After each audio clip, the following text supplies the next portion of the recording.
This is Numbers chapter 24 and verse 20. And when he looked on Amalek, he took up his parable and said, Amalek was the first of the nations, but his latter end shall be that he perish forever. All right, I want to start off by giving all praise, honor, and glory to Yahweh, Bahashem, Yahweh Shai, Bahashem, Rakah Kodash. Double honors to the apostles and the elders of Great Millstone, who are the elders of Yasher Allah, and a sincere salutation to all you Akim, who are preaching this word and believing this word, and to the Akwath who are believing this word in all truth and in sincerity. All right, I'd like to go into a lesson. I'm going to entitle the lesson World War III and Prophecy. All right, with a subtitle, if you will, The Least of the Flock. All right, and the least of the flock is in reference to Jeremiah, the 49th chapter and the 20th verse. And it reads, Therefore, hear the counsel of the Lord, that he hath taken against Edom, and his purposes that he hath purposed against the inhabitants of Teman. Surely the least of the flock shall draw them out.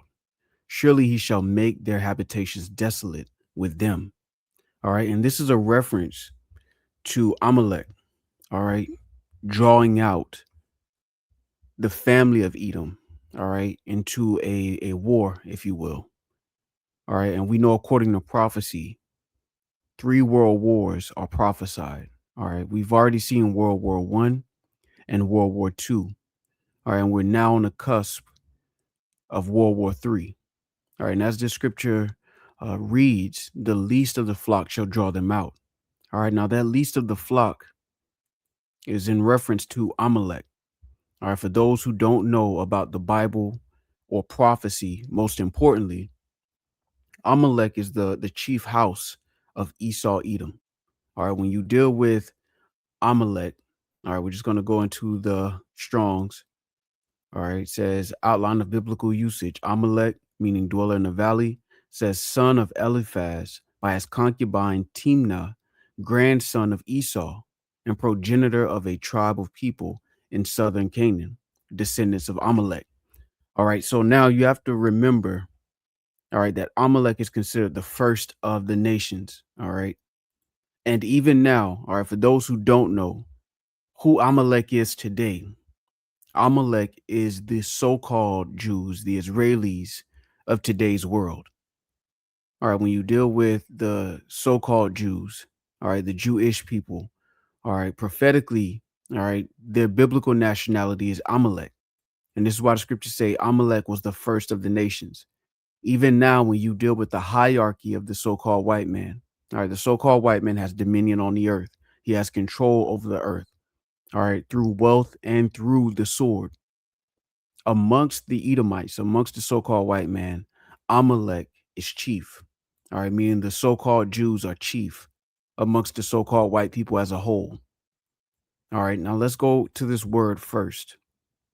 All right, I want to establish some context before we go into prophecy. All right, so the word first in this verse is Rashayath. All right, Rashayath. All right, and it says first, beginning, best, chief. All right, beginning, first, chief, choice part. Now, right now, when you deal with the mainstream political narrative, especially in Babylon the Great, which is America, all right, a lot of so-called white people are waking up to the fact that their government in America is controlled by the so-called Jews. All right, and the reason I say so-called Jews is because their biblical nationality is not of Judah. Their biblical nationality is Amalek. But at this moment in time, they have taken the heritage of the Israelites and taken on the name Jews. All right, and this is another part of Esau's takeover through colonialism. All right, they don't just take lands; they also take identities. All right, but we understand when you peel back the layers and you look at the Jewish people for who they actually are, which is the tribe of Amalek, things begin to make more sense.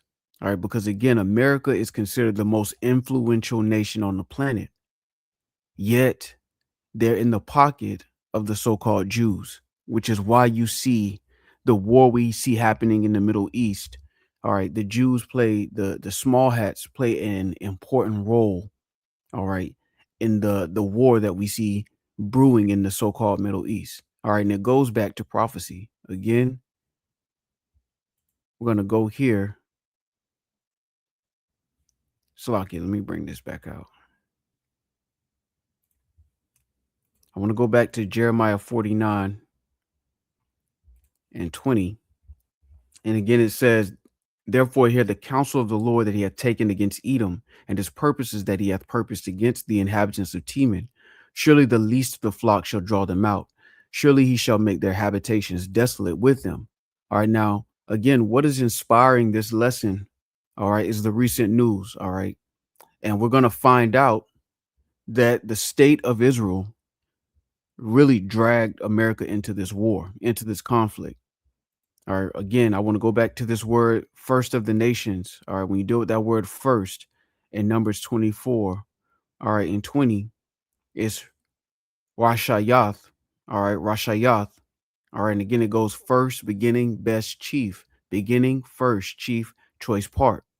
All right, now, without further ado, I want to go into a few videos, all right, that highlights the state of Israel's involvement in the escalation of the war and rumors of wars that's happening in the Middle East.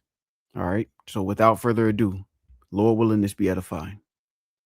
Saying that the reason, because everyone's saying, why are we doing this?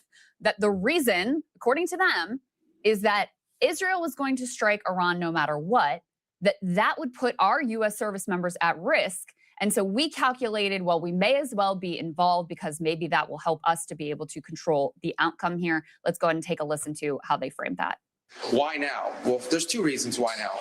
The first is it was abundantly clear that if Iran came under attack by anyone, the United States or Israel or anyone, they were going to respond against the United States. The third is the assessment that was made that if we stood and waited for that attack to come first before we hit them, we would suffer much higher casualties. And so the president made the very wise decision. We knew that there was going to be an Israeli action. We knew that that would precipitate an attack against American forces. And we knew that if we didn't preemptively go after them before they launched those attacks, we would suffer higher casualties and perhaps even higher those killed. And then we would all be here answering questions about why we knew that and didn't act. They had to evaluate the threats to the U.S., to our troops, to our installations, to our assets in the region and beyond. And they determined, because of the exquisite intelligence that we had, that if Israel fired upon Iran and took action against Iran to take out the missiles, then they would have immediately retaliated against U.S. personnel and assets. The consequences of inaction on our part could have been devastating.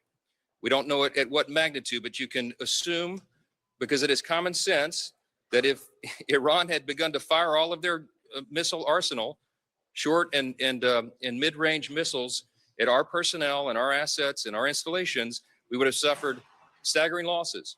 I mean, Sagar, taken at face value, this is utterly humiliating and insane. Correct. And obviously begs one really clear question, which is, okay, if Israel striking Iran was going to create all of these problems and put our service members at risk, why don't we stop Israel from striking Iran? Mm-hmm. This is our client state. Mm-hmm. They can't function without our protection, our weaponry, our support, etc.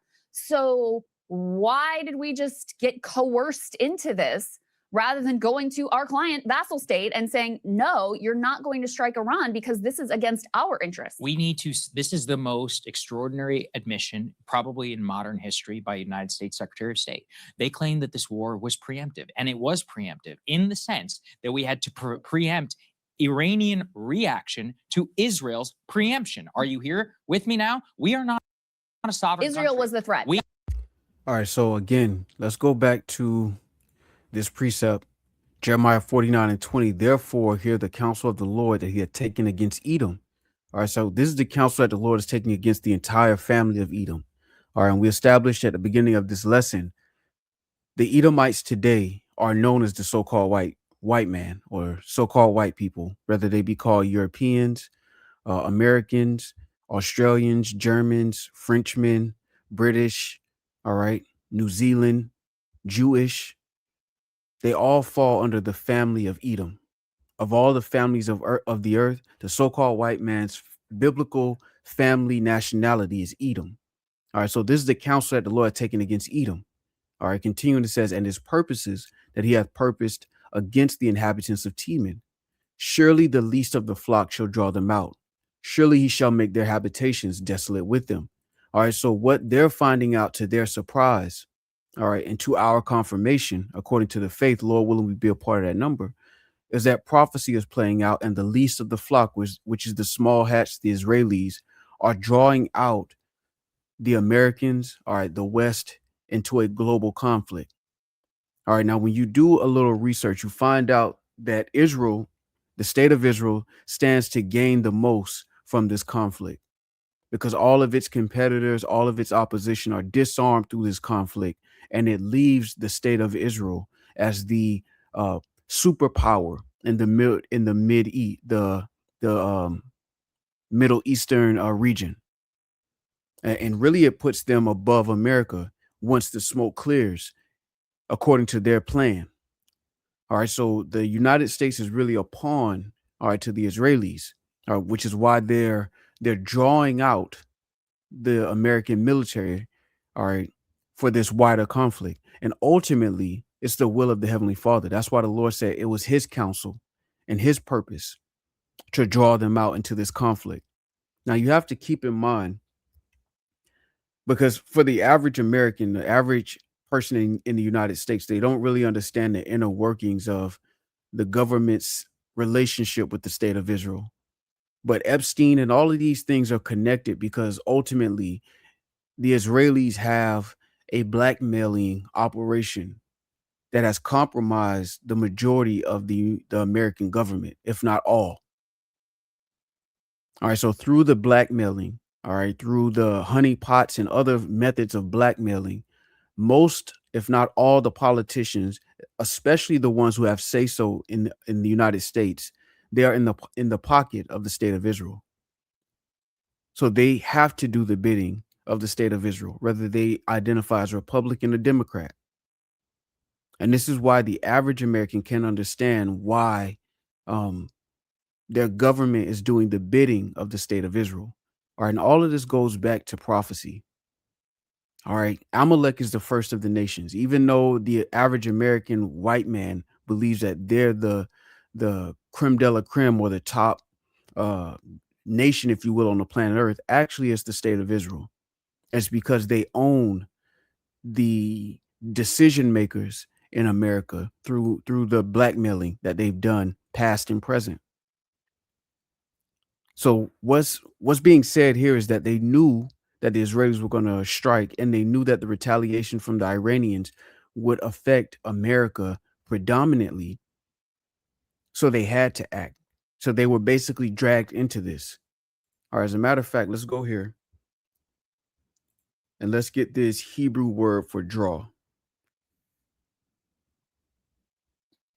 All right, so for the draw, shall draw them out, we want to get that Hebrew word. All right, and it's sachab, all right, and it's to drag. All right, Strong's definition, primitive root, to trail along, draw, tear. All right, drag. All right, so again, Babylon the Great, which is America, has been dragged into this conflict. All right, and it's because of the least of the flock, which is Amalek, the first of the nations. All right, because again, if you have a big bad military, if you have the strongest military on earth, it doesn't necessarily make you the strongest if your decision makers are in the pocket of another nation. All right, which is what makes Amalek the first, the chief of all the nations. It's not because of the military might, it's because of their influence and ultimately the money. All right, the elites are compromised of mostly so-called I'll say it, so-called Jews. All right, the Rothschilds. When you deal with those banking families, most of them identify as small hats. All right, as a matter of fact, let me get this just as a sidebar. All right, and this is from search.brave.com. And for those brothers who do research, this search engine is more reliable than Google, all right, Yahoo, some of the more known search engines. Because again, we understand now that as we get closer and closer to the end, a lot of these search engines are being censored. And this one is a little less censored than the others. All right, so I did a search of wealthiest ethnic religious group in the world, and this was the response.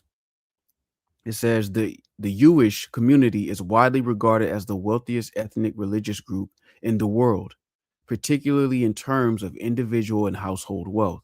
In the United States, small hats are the richest religious group, with 44% of small hat households earning 100,000 or more annually, significantly higher than the national average. This is closely tied to high levels of educational attainment and professional success in fields like finance, technology, and law. All right, globally, despite comprising only about 0.2% of the world's population, small hat individuals hold substantial collective wealth, estimated at 2.079 trillion, more than 3 times the wealth of the Hindu community.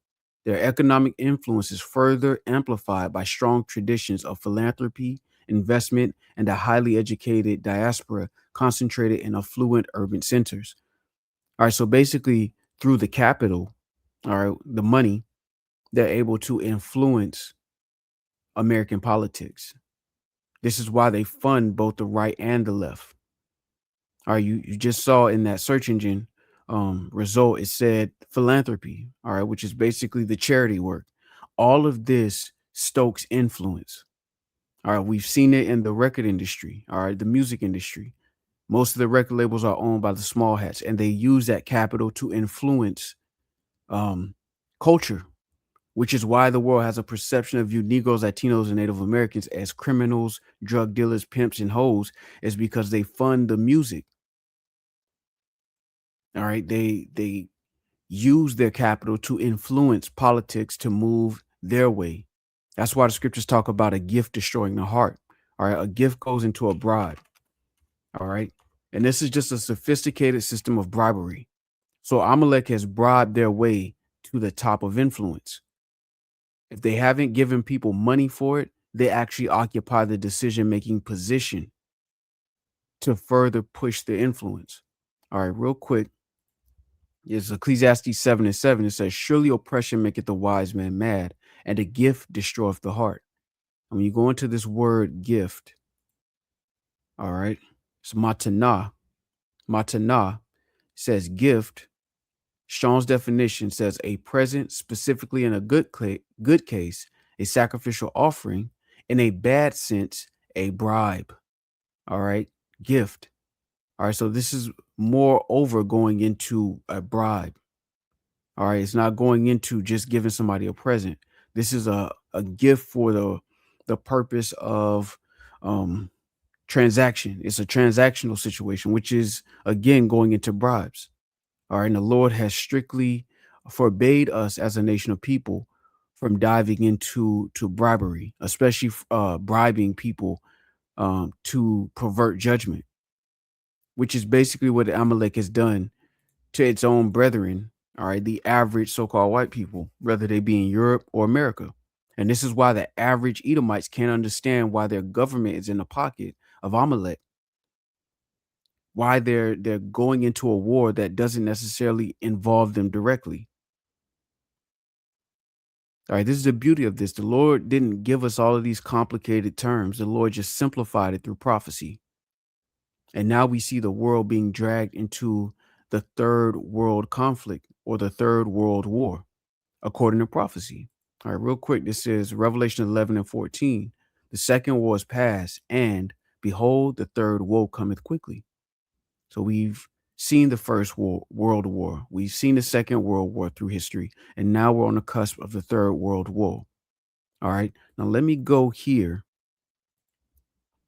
because I want to continue a little bit more on this, and then we'll bring out something else. All right, Lord willing.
And again, this is because of the blackmail operation.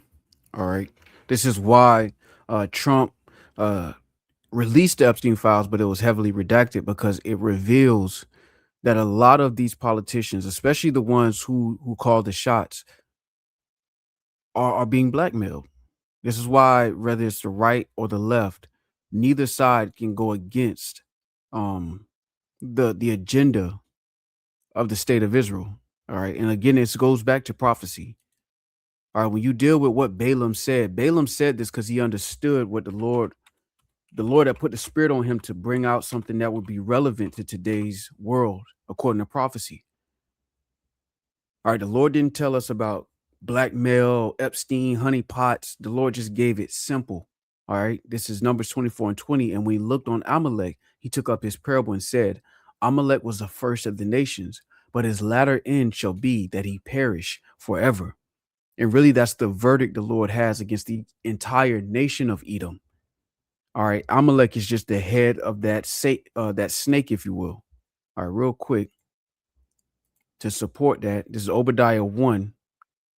And matter of fact, let me get this in the NLT because it's really going to highlight this point. Obadiah, and I want to go to a verse. Let's jump down to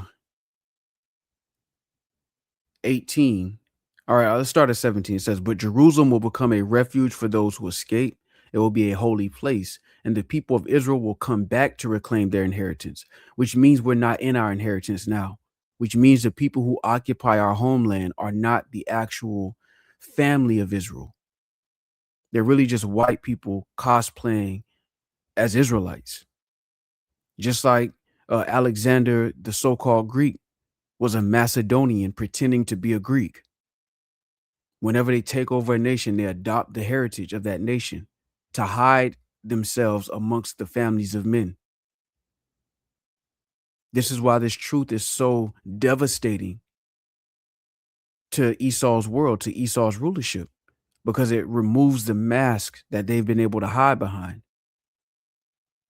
Being able to call themselves American, Israeli, European, Australian, it protects them from their actual nationality as Edom. Because when you look at what happens to Edom as a nation of people and who Edom is identified as, it's a telltale. All right, let's continue. Verse 18 says, the people of Israel will be a raging fire, and Edom a field of dry stubble. The descendants of Joseph will be a flame roaring across the field, devouring everything. There will be no survivors in Edom. I, the Lord, have spoken. All right, so this is a prophecy against the entire family of Edom. All right, Amalek just happens to be the chief house of that family, which is why Balaam said this. All right, Amalek was the first of the nations, but his latter end shall be that he perish forever. So even though we're witnessing Amalek control the rest of the family of Edom through blackmail and corruption, they're all going to end up in the same place. Because as a family, they've put our nation into captivity. They've ruled the world in wickedness and wrath and anger.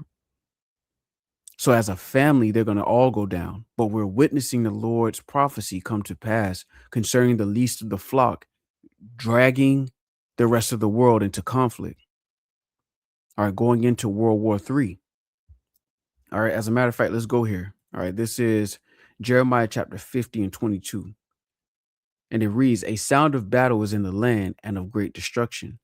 How is the hammer of the whole earth cut asunder and broken?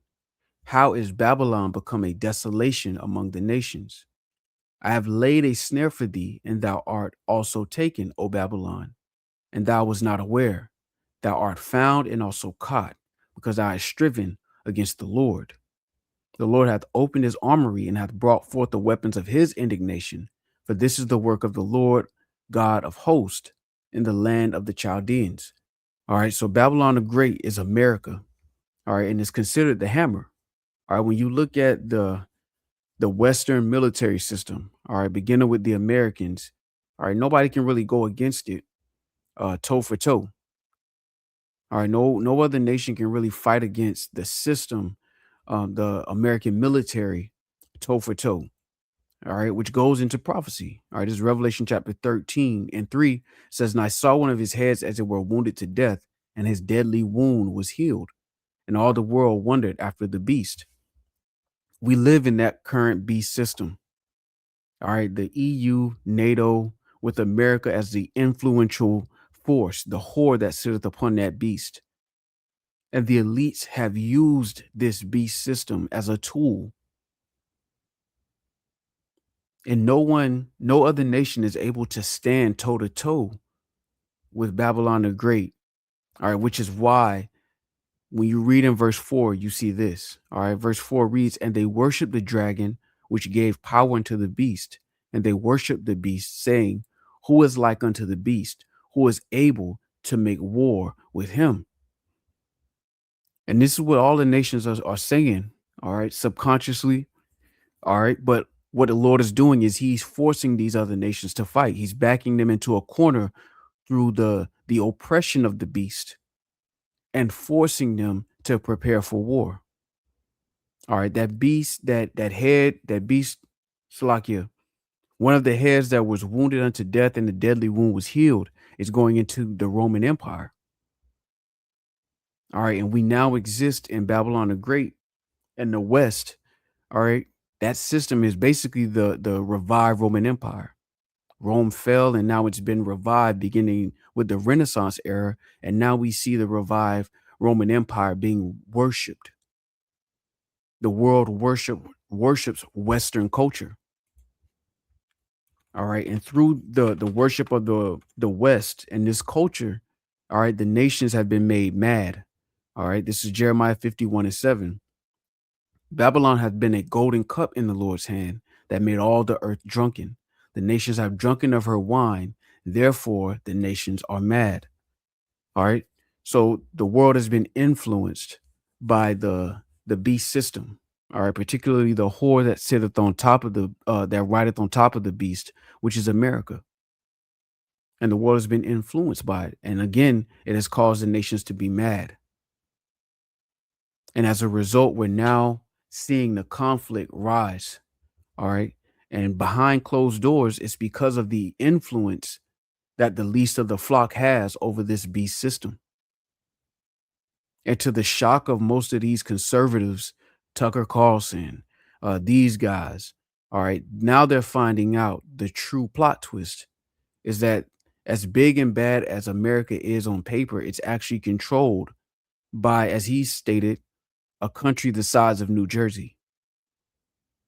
And again, that's the least of the flock drawing them out, and Amalek being the first of the nations. Because even though their country is no bigger than New Jersey, they have the influence over this system. All right, and this is the beauty of it. We're watching prophecy play out through the spirit and power of Yahweh Shema Shai. All right, the Israelis know that they can't fight Iran by itself. They have to drag the West into this war. And that's exactly what they've done. All right, and ultimately, this is going to further fulfill prophecy. All right, because the Lord said war is coming. Whether people accept it or not, war is coming. All right, as a matter of fact, this is Joel chapter 3 and verse 9. And it reads, "Proclaim ye this among the Gentiles, prepare war. Wake up the mighty men, let all the men of war draw near, let them come up. Beat your plowshares into swords and your pruning hooks into spears. Let the weak say, I am strong. Assemble yourselves and come, all ye heathen, and gather yourselves together round about. Thither cause thy mighty ones to come down, O Lord. Let the heathen be wakened and come up to the valley of Yahweh Shaphat, for there will I sit to judge all the heathen round about." All right, so we're seeing escalation in that Levant region. All right, and this goes into prophecy.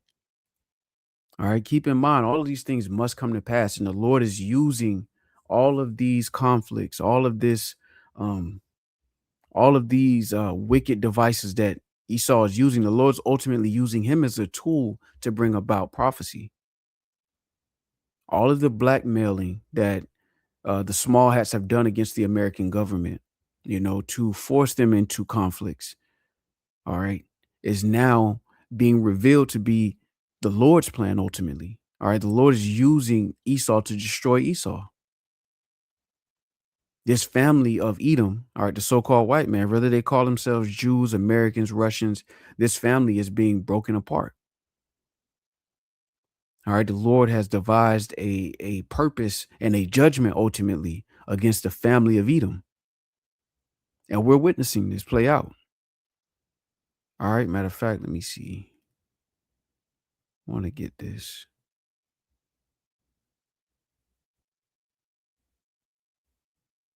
Yeah, let me bring this out real quick.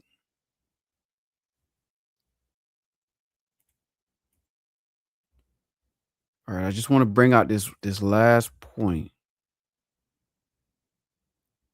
from Jeffrey Sachs.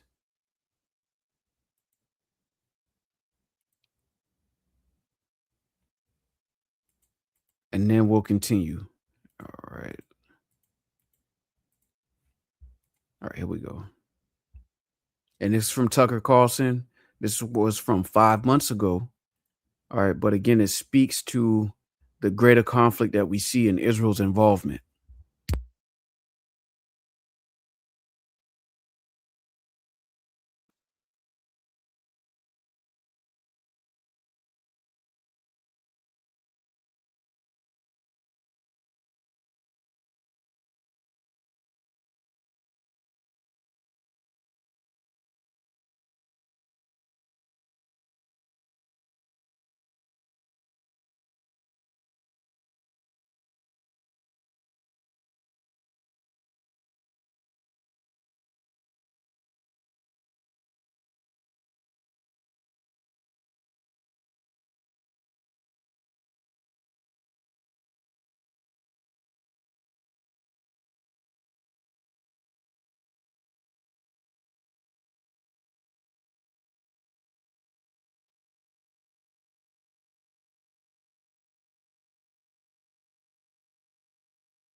All right, and the reason I'm bringing this out is because it's highlighting the fact that the Israelis are not interested in compromise. All right, which is why they kill negotiators. This is why, when you look at the first 6 bombs of the war, one of those 6 bombs killed the supreme leader of Iran. All right, they understand that in order for them to have this greater Israel, they have to cut off any form of negotiation, which is why they go for the leadership. All right, because it creates an animosity that can't be um, compromised with. All right, and ultimately, again, this goes back to prophecy. All right, real quick, I want to bring this out.